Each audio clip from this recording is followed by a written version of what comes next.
Jake, we're talking week 9 college football away teams that we like against the spread this week. We did another video where we talked about home teams against the spread. Last week, if you followed us, we were a little bit in the red, but overall in the season, we're plus units, so you can't complain. Generally when it comes to picking games, if I, err on one side or the other, I'll lean towards the home team. So this away teams video, I think we really had to look for some really good spots, and I think we found them.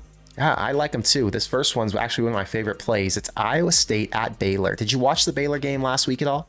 I watched a little bit of it. They ended up finishing a winner as a 3-point dog. They were on the road. And this week, I'm switching sides. I never thought I would have said I want to take Iowa State, but here we are. It's a pure line read. I like Baylor, and I like how they're playing after a slow start. And they're back at home after a really good win over Cincinnati. But Iowa State is shockingly a 4-3 team with wins over Oklahoma State, TCU, and Cincinnati. So those wins are actually more impressive than what Baylor has. You add in the fact that they're off a bye week and they had a week to prepare, and I'm starting to feel better about it. This is how crazy I feel about this. I watched and I not participated actively with Twitter fingers, but in my own head, participated in the bashing of Matt Campbell. And I was a hater. I thought, man, this guy really fell off a cliff. But a win on Saturday means that they would still be tied for second place in the Big 12 right behind Oklahoma. So they've really turned their season around. Yeah, Iowa State has been one of the most impressive teams in the Big 12 this season to me. I was not very high on them going into the season at all. Matt Campbell had sort of regressed from his peak with Brock Purdy, Breece Hall, David Montgomery. It's almost as if having a bunch of really good NFL players on your team is going to pump up your college record. But this season, they've kind of gone back to where they've been at. 4-3, yes, but their 3 losses are all very reasonable. Oklahoma, fine loss. Iowa, fine loss. Even Ohio, they're one of the best teams in the mid-majors. They got one of the best quarterbacks in Curtis Rourke. So I'm not too concerned about their losses. And as you said, the line is super sketchy. You would expect Baylor to still be favored in this game, even with their losses on the season. So the fact that they're not at home, the books are saying, hey, Iowa State, 5.5-point advantage at this point in a neutral site. So it's tough to not want to pick them here. Well, the next game is going to be tougher, for me at least. I love betting on both these teams. Oregon State, a favorite of mine. Arizona recently became even more of a favorite of mine after I started doubling units up on them. Now you've got them playing each other. Arizona at home, at night, getting 3.5 points. I know you like Oregon State, but you got to sell me on why. It's going to be a theme in this video that we're going to take picks that aren't necessarily the sexiest picks. I mean, home teams generally are better to take, but I love Oregon State in this spot. They've been one of the most consistent teams in the entire country the last 2 seasons. 5-2 against the spread this season, 15-4 against the spread in the last 2 seasons. This team is really good. They know how to win. They take care of business. As you said, Zona has been really good in the last few weeks, especially ever since their quarterback went down. And Fafita, the new quarterback, has come in, and he's really lit it up. 8 touchdowns, back-to-back 300 yards games. But Oregon State is too well coached. Their defense is too strong, and they're coming off a bye. I know Arizona's coming off a bye, but I give the coaching advantage and the talent advantage to Oregon State, and I think that matters more for them coming off the bye because they're going to get the bigger advantage from it. They're too good. They're too deep. I can't trust Arizona in this spot. The extra half point, I think, are the books trying to get you to bet Arizona because they've been so good lately, and you get a field goal and a hook. Too tempting. I'm riding Oregon State.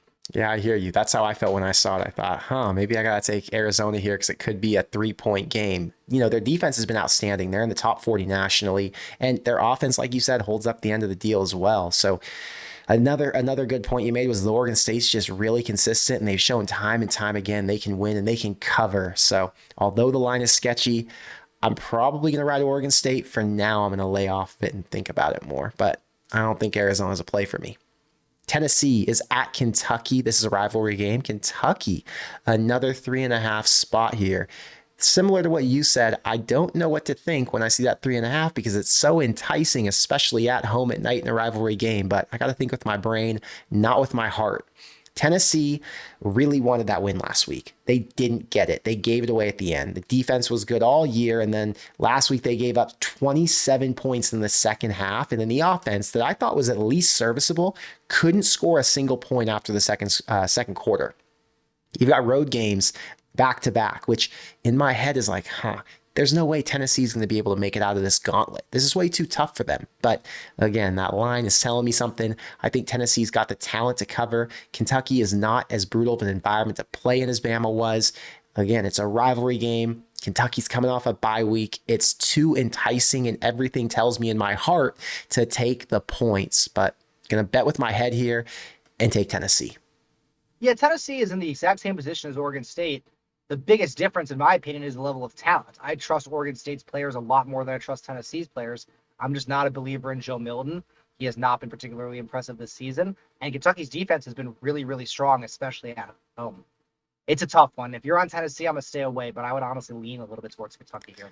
And if you want to take any of the plays that we've talked about today, or if you bet on NBA, NHL, baseball, or any other sport, you can sign up from any state in the U.S. and play for free if you go to BroThrow.com/YouTube. I linked it in the description box below so you can find it easy. But you can go on the site right now and take Tennessee at -3.5 for +100 odds. You won't find those odds anywhere else. That means if you bet $25 on Tennessee, you win $25. There is no 10% VIG.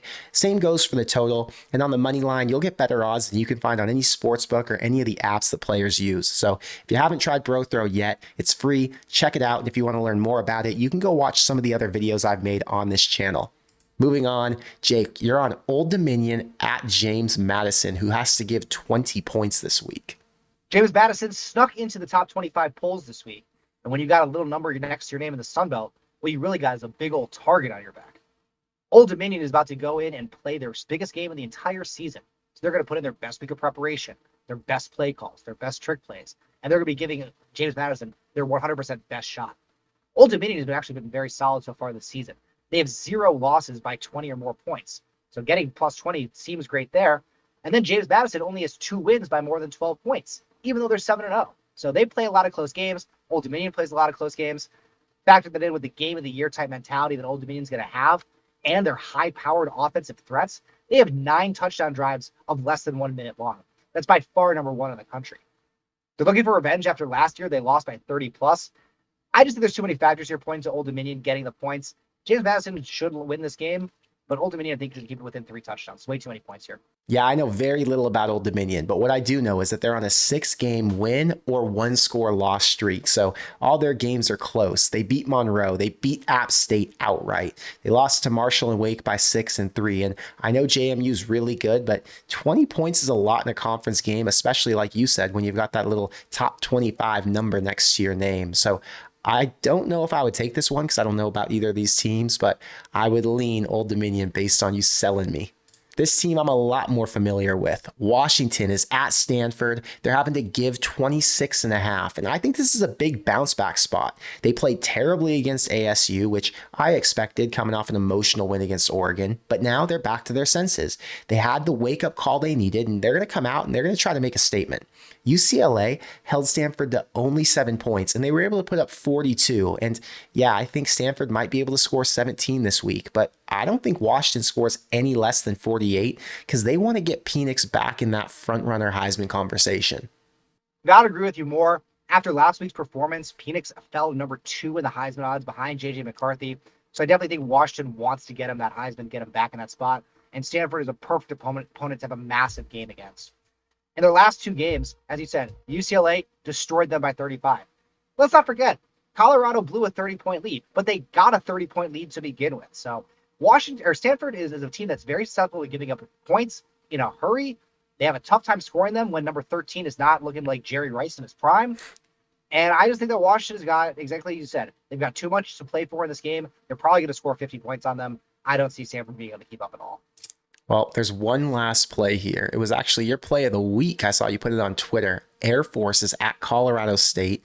You got to give 12 this time, but you like them. Love Air Force in this game. They've covered 5 consecutive games. They also have a top 3 defense in the entire country in both scoring and yards given up.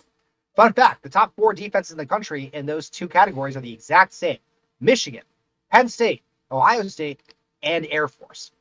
Now, Air Force not only is the top 3 defense in the country, they have the number 1 rush offense in the country. They run for over 300 yards a game with this triple option scheme that's really, really strong. They beat up Navy, who ran that scheme last week. Oh, and by the way, Colorado State also the bottom 3 ranked defense this week. So this is just going to be an overwhelming victory for Air Force. They're going to run the ball down Colorado State's throat. Colorado State not be able to do anything on offense. 12 points, easy money on riding the Falcons. Well, I sweated out with you last week. I think it took an interception late to end up covering, but they ended up getting it done. 2-point conversion, actually. Oh, was it? That was what it was? A missed 2-point conversion. Yeah, Air Force up 17-0. Give up the garbage time touchdown to Navy. Navy goes for 2 for the cover. The only thing they could have gone for. You're not cutting into a 1-possession game down 17. So very blatant move by them to play for the alumni, but Air Force got the job done. All right, well, I'm going to take him again with you, Jake. My goal is to get back to positive this week. I want to get my winning record and my winning ways back. Hopefully some of these plays pan out because I need it. They absolutely will. See you in the next one.